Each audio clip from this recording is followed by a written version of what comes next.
Buenas tardes para todos, mi nombre es Jesse Alexander Acero, pertenezco al CAU de Bogotá, estoy matriculado en la licenciatura de Artes Plásticas de la Facultad de Educación de la Universidad Santo Tomás.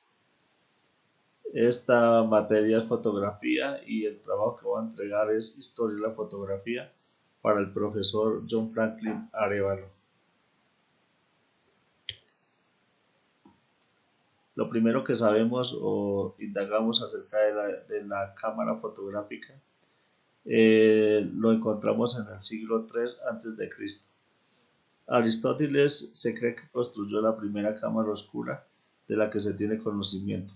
La cámara oscura consiste en un cuarto oscuro con un pequeño orificio en la pared que al pasar la luz, esta proyecta una imagen invertida en la pared. El tamaño de la imagen depende de la distancia que haya entre paredes.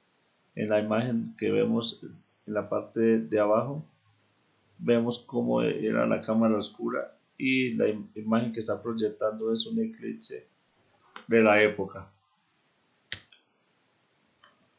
Ya en el siglo XVI, el físico napolitano de la Porta le antepuso una lente biconvexa y con ello consiguió una imagen mucho más nítida.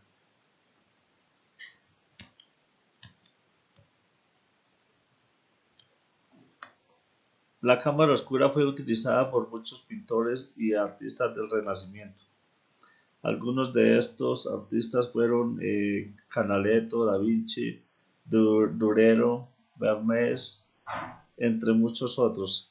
Estos son algunos dibujos de Canaletto del siglo XVII que se cree que los hizo con la cámara oscura.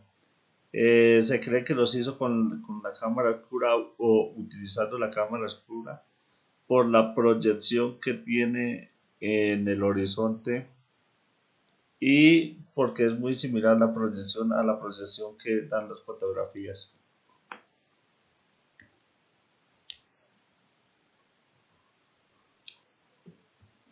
Ya para el año 1826, Joseph Nicephore obtuvo una de las primeras imágenes fotográficas, sin embargo no consiguió fijarla permanentemente. Tiempo después lo consiguió y aún se conserva esta imagen y se conoce como vista desde la ventana en Legras. Esta imagen se obtuvo con una cámara oscura y una exposición de 8 horas sobre una emulsión química de sales de plata. Ahí podemos observar en la imagen que consiguió este científico.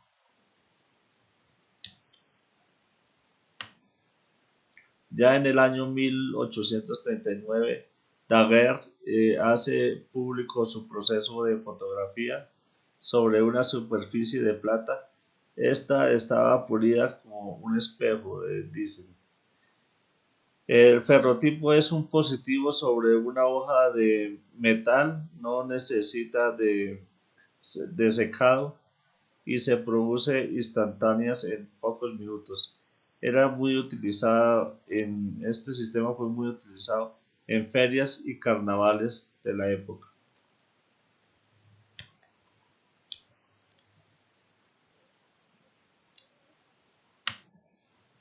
A partir del año 1888, Kodak sacó al mercado una cámara que utilizaba carretas de película enrollables en lugar de placas planas. Esto pues hizo de que la fotografía fuera mucho más dinámica, puesto que era más cómodo cargar los rollos, la película enrollable, que las placas planas que se utilizaban anteriormente. Y la primera fotografía a color es una cinta de lana a cuadros llamada Tartan Ribbon, tomada en 1861 por el físico escocés Maxwell.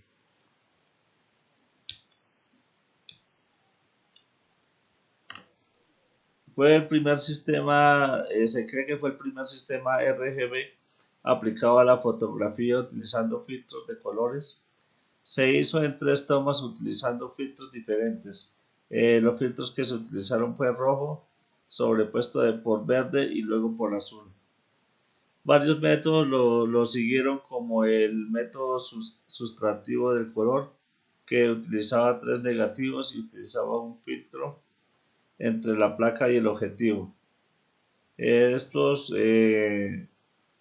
avances que se fueron dando fueron dejando atrás algunos métodos de fotografía, y pues los fotógrafos iban utilizando los más cómodos que iban resultando para su época y pues para tomar las fotografías que tomaban. La primera placa conocida comercialmente como Autochrome fue en 1903. Es la fotografía que vemos a la derecha.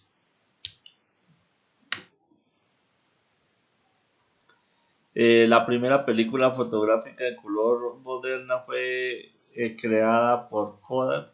Se llamó Kodachrome. Se utilizó por primera vez en 1935 y se dejó de fabricar en el año 2009.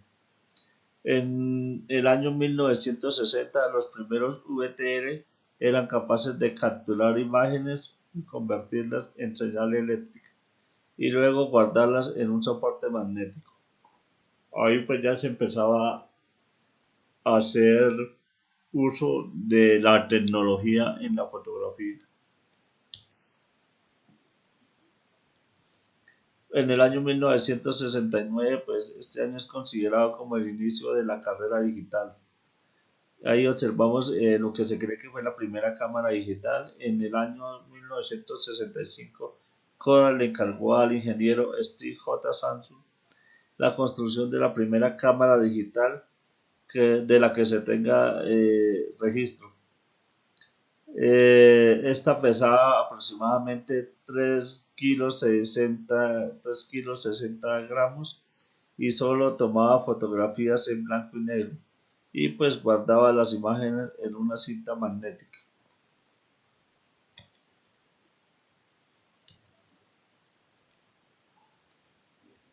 El primer modelo que se comercializó fue la Deccan Model 1 en el año 90.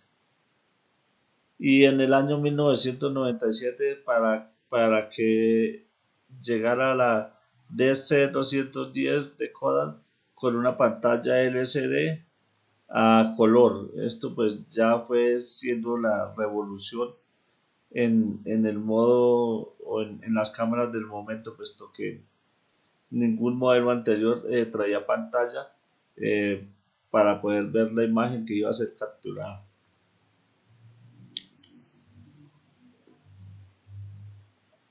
Hasta que llegamos a las cámaras contemporáneas, a las cámaras de última generación. Estas cámaras tienen lentes de alta definición, memorias expandibles, conexiones Wi-Fi, coberturas remotas, multifuncionales, conexiones Bluetooth. Podemos encontrar en el mercado una gran variedad de marcas, referencias y modelos.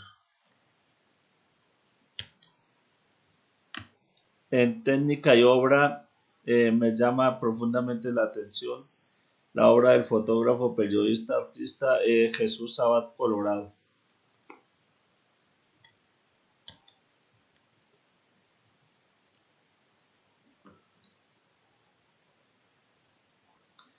La obra de Jesús Sabat, no se puede hablar de imágenes del conflicto en Colombia sin mencionar a este periodista, fotógrafo, Jesús Sabat Colorado, comunicador social y periodista paisa, que ha dedicado los últimos 20 años de su vida a cubrir la violencia desde el lado más humano posible, volviéndose amigo y compañero de caminatas y tragedias de los campesinos y pobladores de los municipios más alejados y olvidados de nuestro país.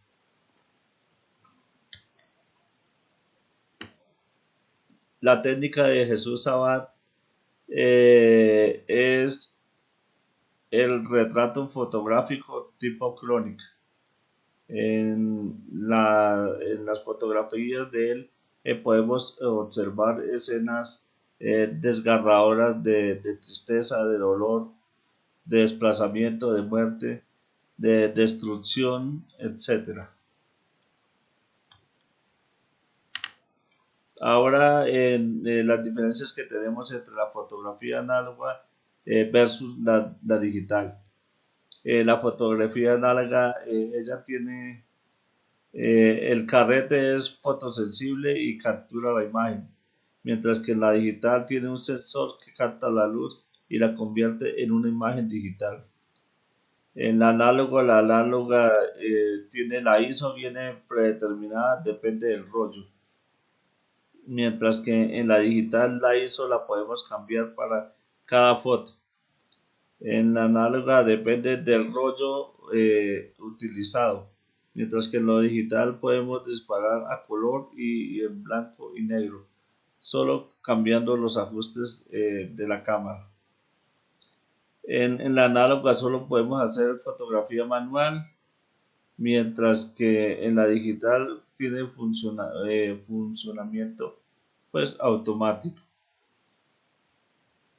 En la análoga tiene la capacidad, es pues el tamaño del carrete y por lo general no es muy grande la capacidad, mientras que en la digital la capacidad depende de la memoria que tenga la cámara y también depende mucho de la batería.